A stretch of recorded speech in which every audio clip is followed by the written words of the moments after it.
from my perspective, is kind of like a funnel. We start out with ambitions and dreams and goals, things that we want to do, but eventually we're all just kind of pushed towards the same direction. When you're young, the hardest fall on your skateboard is not going to stop you from being the next X Games champion, even though you got like 10 years before you could even try to do it. When you're a kid, that twisted ankle you got playing neighborhood soccer is not going to stop you from making it to the World Cup. As time goes by, your wings are clipped and your dreams get further and further away. The imagination, that fun-loving spirit that you had when you were a kid just turns into logic and facts and data and only what is black and white. We think to ourselves, not everyone can be a pro soccer player, Josh. Not everyone can win the X Games. It just can't happen.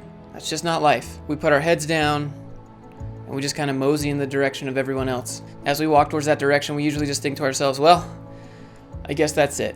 We gave it a good try. This is life. You can't be a kid forever. At some point you have to buckle down and we have to think about our futures. And you're running out of time, so you better find something. What job are you going to do? What degree are you going to get? It'll need to be something that pays well, and it'll need to be secure.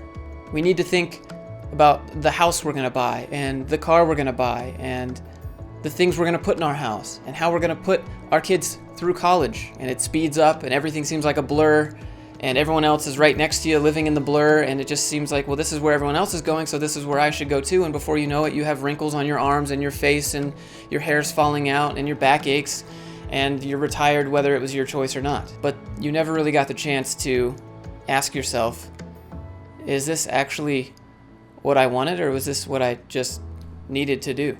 You see, I'm lucky.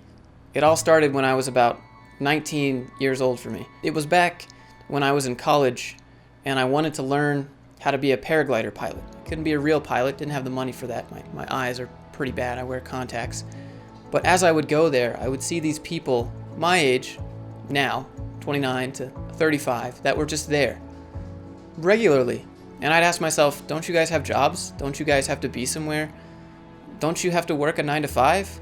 And they're like, no, I'm a consultant. No, I'm retired.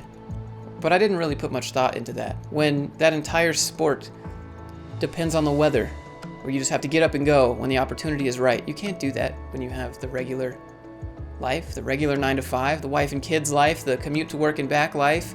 And it wasn't until now that I'm 29 years old that I realized they actually achieved financial freedom early. It wasn't just working remote. These people hustled and put in the work their entire early years of their life so that they could be able to do this thing. And that was kind of the moment that I realized maybe there's another way to do this life thing. I kept trying the different paths of life. If you've seen any of my other videos, you can hear me talk about that. And as I kept trying these different roads and these different paths, there was always a big construction sign that said dead end. There was a lot of time where I thought to myself, I've tried so many different things. I've tried so many different paths, different niches, different majors, different jobs. How can I feel so directionless when I know exactly what I'm supposed to do and what I need to do? It's all laid out. Everything has been provided for you by society, and that's where you're supposed to go. But you still feel like you're lost. It took me 29 long years to figure out that there wasn't a path for me. I was going to have to make my own. One question that I get a lot in the live streams is, how do you find your passion? And I'd like to modify that question a little bit, because I don't think that's the right one to ask. I think the question should be, how do you find your passions, plural, and how do you make a decent living? Because you can have a passion and do that and not be able to make a living, or you can make a decent living and then your passion just goes to waste. The first way you find your passion is usually when you're a kid, or it's something that you do even if you weren't getting paid to do it. You just do it out of pure love. The second way that you find a passion is by doing things that you don't like, things that make you uncomfortable, whether that is a job that you hate or pushing yourself to learn a new skill. That's why I always say, get the job, get the skills, and take it from there. Just try not to get comfortable. It's why I help people on this channel get jobs. It's why I do resume reviews. It's why I do cover letter reviews. It's why I have the resume template. It's why I'm very pro get a job, learn some skills, because in the process, you'll most likely find more passions that you didn't have an opportunity to find when you were a kid. The trick to entrepreneurship, I guess, is combining your passions with your skills. Just because a job doesn't exist doesn't mean it can't exist. Usually the best jobs are the ones that you create for yourself. As long as there's a market demand for it and you're providing value or improving a process, that can be a job. Stop looking for ways to make money and start looking for ways to help people. As a kid, my number one passion was anything that flies. Paper planes, RC planes, video game planes, jumping off the roof with an umbrella. My mom didn't really like that one. Anything that flew, that was my passion. That still is my passion. That was my one that I got when I was a kid. I just automatically knew I wanted to be a pilot. It's why I have this tattoo. But I've also developed other passions just through doing things that challenged me, such as film, writing, VFX, game dev. But none of those skills to me make particularly great jobs. If you're a pilot, you're away from your family all the time. And when you're just starting as a pilot, you have to fly regional airlines and you end up sleeping in the parking lot of the airport all the time. You don't kind of get to the good parts of the job until much later in life, once you've worked your way up, if that's not automated by then. In game dev, it's just as difficult. They hire 400 people to develop the game, 400 people to do the art for the game, and then they release it. Do you think that they need all 800 people to continue to release the DLC content and the updates after that?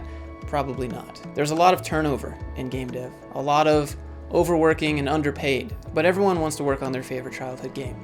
So it's very competitive. If you don't want to do it, there's someone else who will. For VFX and film, that industry is rife with chasing tax cuts and being underpaid and having to underbid other VFX companies that exist. You can go watch documentaries on the pilots where they sleep in their parking lot. You can go watch the documentary, which is the Life of Pi VFX one, where they go behind the scenes and about how difficult that industry is. You can go look at game dev, just read articles about how people are being laid off left and right from game development studios. But those skill sets that you would use at those jobs are valuable. For me, I did web development, and web development isn't a passion of mine, to be honest. It's just a skill that you can learn, a tool for the toolbox that you can learn to leverage in the market so that you can raise your overall standard of living and generally make more money because the demand is there. But I don't wake up every morning thinking about the next React app I can make, or the next Angular app I can make, or the next startup website that's going to disrupt some disruptor. But the skill I gained out of doing that thing that I'm not particularly in love with is programming and technology, learning how to learn technology, learning how all of this works together so that I can create value in my own way without having to just do one of those skill sets. So I get some passion and I get some skill set. And trust me, it's not easy to find the right combination. It's like being a mad scientist and you're making some potions and you pour the right ones and then it explodes in your face and you're like, well, this didn't work. What am I doing with my life? And then you make another one and you try out different potions and different combinations until you find out what works for you. Some skill sets and some passions. And once you find that, you're well on your way to being an entrepreneur. Entrepreneurship allows me to be in control, do what I want, work how I want, when I want.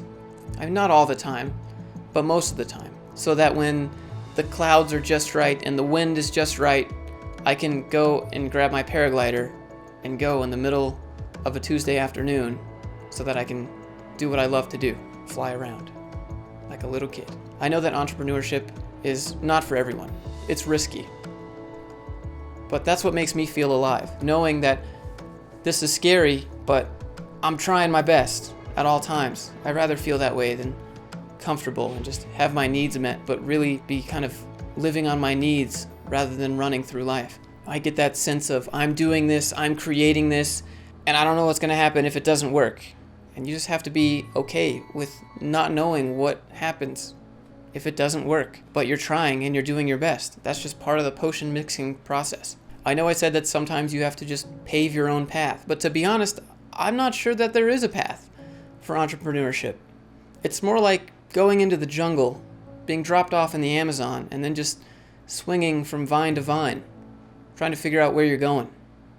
There's no signs posted up because for most of it, you just feel lost. You're not exactly sure about what it is that you're doing. You're just doing things and it seems to be working, so you're going to keep doing that thing, but you're going to mix it up to see if this works and test that, and then you're going to take what works and what doesn't work, and you're going to leverage that.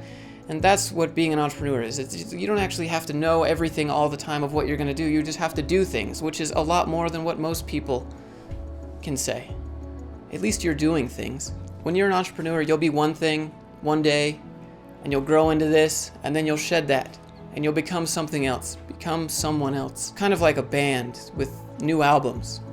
As the band gets older, their music evolves, things change. Sometimes the fans aren't always with the new music, or sometimes the fans don't like the old music. And then sometimes you have the people that just like you for you. And that's kind of what this YouTube channel is. So you can expect some mixed content going forward, because it's just evolving all the time.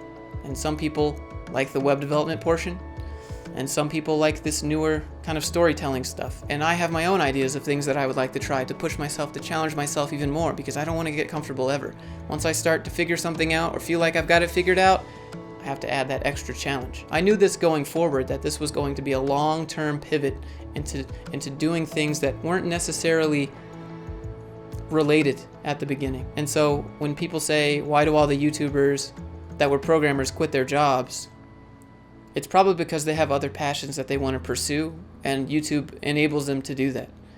Just because you're not working a developer job doesn't mean you're not a developer. I'm a developer when I'm developing my website. I'm a filmmaker when I'm setting up this film gear. I'm a speaker when I'm speaking to the camera. One thing I'd like to say before I end this video is, if you're out there looking for a path, maybe consider that there might not be one for you. Maybe consider that you don't need to be the next person to win the X Games. Maybe consider, instead of being the next, you could be the first. And that's what entrepreneurship is to me. Thank you for coming to my TED Talk. Hope you guys have a great Thursday, and I'll see you in the next one.